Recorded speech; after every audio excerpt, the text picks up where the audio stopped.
everybody, welcome back to another YouTube video. Today I will be making holiday ham feast with a mini holiday ham, butter miso scalloped potatoes, green bean casserole, and also a apple pie crumble. If you like my content, make sure you click that subscribe button, you click that like button, hit the bell for notifications, all those wonderful things for YouTube. Let's get started. So for ham, you do need to cure it. So what curing means is you basically have to slather it with a bunch of salt to draw extra moisture out and also let the flavorings seep into the meat. So it's not a matter of marination where it takes like a day or two. Depending on how thick and how big your ham is, you actually do need a full like 4 or 5 days for the ham to cure, and then you can bake it. And baking also takes several hours. If you do want to attempt making ham at home, make sure that you plan ahead and you start actually preparing for the ham a week ahead of time. So basically for every 3/4 inch, that's 1 day of curing. So if your ham is like 3 inches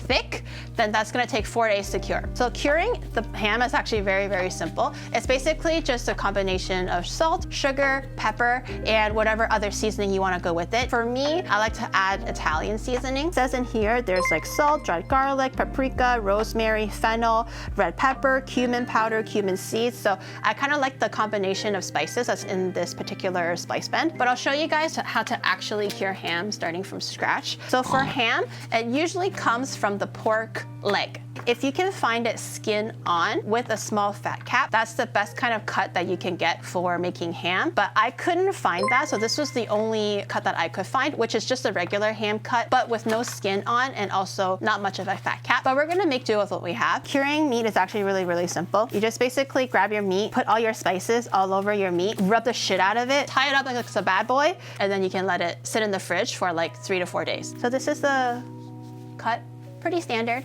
Nothing too crazy about it. I'm gonna give you guys the quick rundown for the ratio of salt, sugar, black pepper, and whatever other seasoning. Make sure you know the weight of your meat first. And of that weight, you want to calculate 3% for salt, 1.5% for sugar, 0.25% for curing salt. Curing salt and regular salt is not the same. I would recommend that you get some curing salt. It'll penetrate deeper into the meat, and it'll also draw out more moisture as well, which is what you want for things like ham. And just go crazy with whatever seasonings you want. So I added black pepper and also the Italian seasoning that I showed you guys earlier. The extra seasonings, don't worry about the percentage. It's just the salt, sugar, and curing salt that's the most important. So you just mix it into a little cup like this, and then you just scrub it all over, just rub it all over into your meat. And then you can turn it around, give it a nice little dippy dip on the back side as well. If you have like other extra cuts like this where there's like extra flaps, just make sure that you're seasoning under the folds and stuff as well. All right, MSG is going on. Let's do a healthy portion of MSG. Now that the meat is seasoned, forwards, backwards, into the crevices, what we're gonna do is actually tie it up. So we're gonna use string to help it along a little bit. When you cut the string away to bake off the ham, it will actually remain in the current shape and it won't melt into like a flat piece of meat. So right now it's kind of like a flat shape. I kind of want to shape it so that it's a little bit of a roundish shape. And then I'm gonna grab my string, put it under my meat, and then just basically gently tie it off. And then just work your way along the cut of meat. Every few centimeters, every inch or so, just give it a tie. Don't worry about if it's ugly or not. As long as you're kind of holding your ham in shape, then you succeeded. You're gonna grab either a bowl or tray or a Ziploc bag. As long as you have something to catch the extra juice that will slowly start to seep out as your ham is curing, then any kind of vessel will work. Just grab a Ziploc bag, get all the air out as much as you can, and then all you have to do is just leave this in the fridge for the next however long it takes to have the ham completely cured. So every few days or so, I would just turn it around so that there's an even brine. The night before you start cooking, take it out, wash off the extra salt on the outside that's sitting on the outside of the ham, put it back on a tray again, and then put it back in the fridge uncovered. You wanna have the outside of the meat dry up a little bit overnight, 12 hours, overnight, whatever, and then you can throw it into your oven, bake it off the next day. And then that's pretty much it. This was the one that I made on Sunday. To cook off the ham, we're gonna do a low and slow cook. Temperature is only going to be around 120 degrees Celsius or 250 degrees Fahrenheit. We want this to be like saunaing in our oven. I'm just gonna throw this in. It's gonna take at least an hour for it to cook. Okay, so while this is going, we're gonna be making all our side dishes. I might start on the potatoes first. I have my potatoes here. They've been washed already. I'm just gonna peel them. For scalloped potatoes, they require thin slices. For stability, you can take off a little bit of the potato on the very bottom so that it doesn't wobble. And if you have a mandolin, you can probably get it more even and more thin. You can see how mine isn't like the most even in thickness, but I tried my best. These are just regular white mushrooms. If you have shiitake, I think shiitake might be better. Shiitake has a bit more flavor than regular white mushrooms, but whatever mushrooms you want to eat. It doesn't have to be as in or as detailed as the potatoes. Okay, we can get started on the actual sauce now. So what we're gonna be doing is basically making a butter mushroom miso gravy of sorts. We're gonna be making kind of like a roux. I'm gonna turn the heat on. I'm gonna be working with butter. Butter has a very low smoke point, which means that it smokes quite easily at lower temperatures. So I'm gonna be cooking the butter in a lower temperature. You need about 1 tablespoon. That's about 1 tablespoon, right? Right now the fire is on a medium heat. So don't go too crazy and jack up the fire too high, because your butter will burn. Oh, I forgot to chop the onion. You also need an onion. While the butter is heating up, I'll do the onion. Every stream I'm cooking with onion, every stream I cry.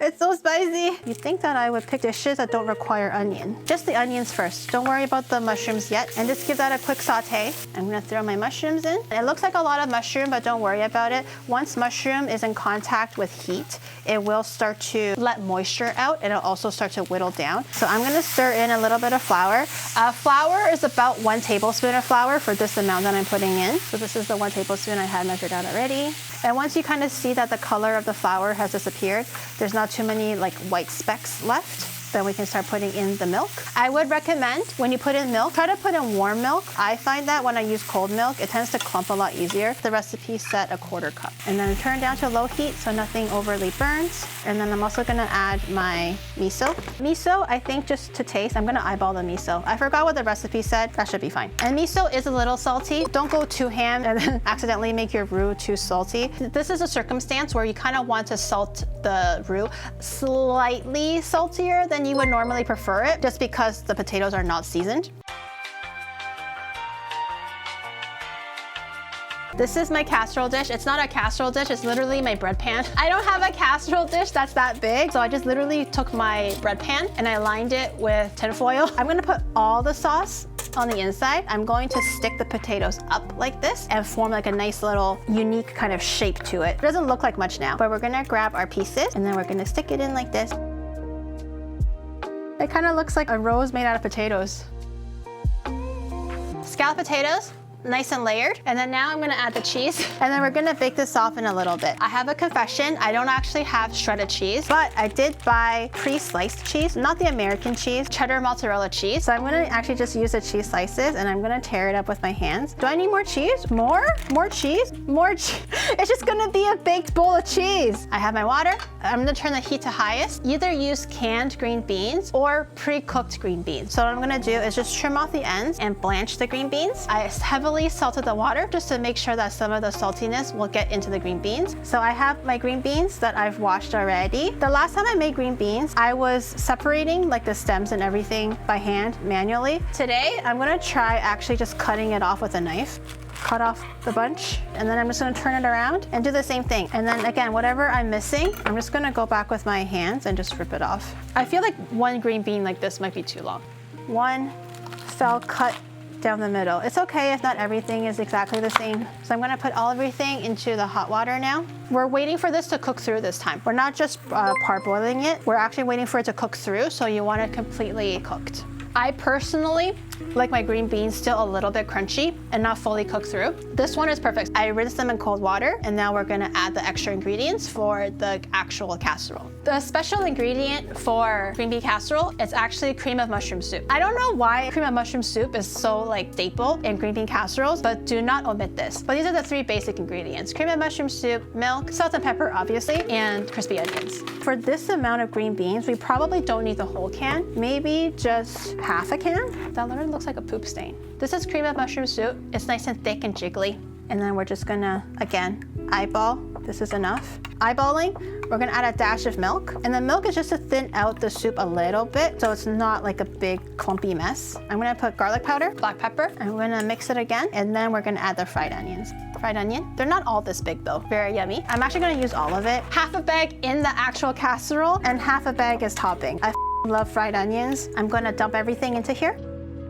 There's a lot of green beans. I'm gonna do 1 layer of fried onions, 1 layer of cheese, and 1 layer of fried onions again. So I'm gonna set this aside as well because we're gonna be baking this off later on. Let me grab my ham out and take a look at what it's looking like right now. The ham has been cooking so far for an hour, 5 minutes, 10 minutes or so. By now, the ham should not be completely cooked through yet because we still want to go through several batches of glazing. It doesn't look like much now because I still have to glaze it, but let me touch it. Oh, it's nice. The glaze, like I said, there's gonna be mustard, brown sugar, honey, salt, pepper, all those wonderful things. 1/4 cup of brown sugar, 1/4 cup of mustard. I have Dijon mustard, 1/4 cup of honey. Black pepper, and you can do whatever other seasoning you want. I think I'm okay with just the base though. Make sure it's nice and even. Oh, and then we're gonna crank up the oven. Now I'm cranking it up to 180 degrees Celsius or 350 degrees Fahrenheit so that the glaze and the sugar can caramelize and stick onto the ham. For the ham, what we wanna do is glaze every 15 minutes and we wanna glaze it 3 times. I'm gonna get my brush and then I'm gonna lather it like it's the tender baby that it is. Make sure you wanna get into all the visible cracks. You don't wanna leave any surface or crack that you can see without some of that lovely, lovely sweet honey juice. Into the nooks and the oven is not quite up to temperature yet, but that's okay. For ham, it doesn't really matter too much. As long as you turn the oven back on to a higher temperature, it should start cooking evenly later on. And during this time, we'll also be cooking the potatoes and the green beans. This is the second time I'm glazing. I'm gonna put it back in. And then this time, I'm actually gonna put my green beans and everything inside as well. Okay, it doesn't fit. Oni bro, can you put this in the air fryer? Heat it 350 degrees Fahrenheit for 20 minutes. I'm also gonna be putting some of the stuff away. Oh shit, I forgot to put sour cream in my scalloped potatoes. Uh-oh. Apple crumble time. For apples, I recommend Granny Smith apples. Why I recommend Granny Smith is because they are harder in texture, so when you're baking them, they won't turn mushy in the oven. And also with Granny Smith is that it's quite tart. It's slightly more sour on the apple spectrum. Now why you want that is because when you're adding in the extra sugar and stuff like that, you don't want your apple pie to be just sweet. You do want to have extra layers of flavor in your apple pie. You can add also a little bit of salt if you want to balance some of the sweetness a little bit, but you want your apple pie to be like tangy sweet. My ramekins are pretty small. It's like the size of my palm of my hand. So I feel like maybe 1 apple is enough. I'm just gonna peel it, okay? We're gonna glaze one last time, and then we're gonna bake it one last time for 15 minutes, continuing. So I'm gonna try to cut it quickly so you can see that it's already starting to brown a little bit. I'm gonna cut it around the core. If you're making apple pie, your apple slices should be a little bit bigger, but because I'm doing it to a very small ramekin, I'm gonna cut it a little bit on the smaller side this time. So I'm going to cut the lemon in half. I'm gonna squeeze the juice of a lemon. Ooh, this is a really juicy lemon. Yay, I love juicy lemons. Just give that a little toss first to prevent your apples from browning. The purpose of flour is when you're actually baking the apple pie and the natural moisture of the apple starts to come out, it'll mix with the flour and coagulate and make a nice thick applesauce. I didn't actually measure the flour, but I think this is like 1 tablespoon, half a teaspoon, something like that. I'm gonna mix that in. Sugar, again, I'm gonna eyeball it. I personally do not prefer my apple pie too sweet, but you still want it sweet enough so that you actually taste something. So I'm eyeballing it. I'm gonna put the filling into the little ramekins now. For the crumble of the apple pie, very simple as well. Again, it's packed. Oh, let me deal with my ham first. Ham is done. Ham needs to rest. So we're not gonna touch this for the next at least 15 minutes or so. 1/4 cup of brown sugar, 1/4 cup oats, like so oatmeal, 1/4 cup regular flour, and 1/8 teaspoon baking powder. And cinnamon, that's what I forgot, cinnamon. So you're gonna put in the melted butter, and you're kind of looking for like a wet sand consistency, like this crumbly texture, like it's not really forming into like a dough or anything. That's what you're looking for. And then this is basically the crumble done, and then you can just place this on top of the ramekins, and then we can just bake this off. Oh, they look so cute, aww. This will take, I think it might take 20 minutes to bake. The green beans are done. I'm gonna grab the potatoes in a little bit. Guys, moment of truth, I'm gonna try cutting into the ham first. It's not raw! Let's fucking go! It's so juicy, hold on. It's dripping. I'm gonna try a little bit. I made ham for the first time, guys. This is the green bean casserole with the cheese and the crispy onions and also the scalloped potatoes. Ooh, it's like a little lasagna of scalloped potatoes. Oh, it's coming. Oh, okay. Okay, that was good, right? That was good. It doesn't really look like an apple crumble yet. Hopefully it'll solidify a little better and then it'll turn into an apple crumble. It's really hot right now. I feel like it would probably be a little better if it's cooled down a little more, but regardless, very, very yummy. And there you have it. Now we have our holiday feast. So we've made our mustard honey glazed ham, green bean casserole, extra cheese and extra fried onions, and also our miso butter mushroom scalloped potatoes. I hope you guys enjoy your holiday and I'll see everyone soon. Take care, everyone.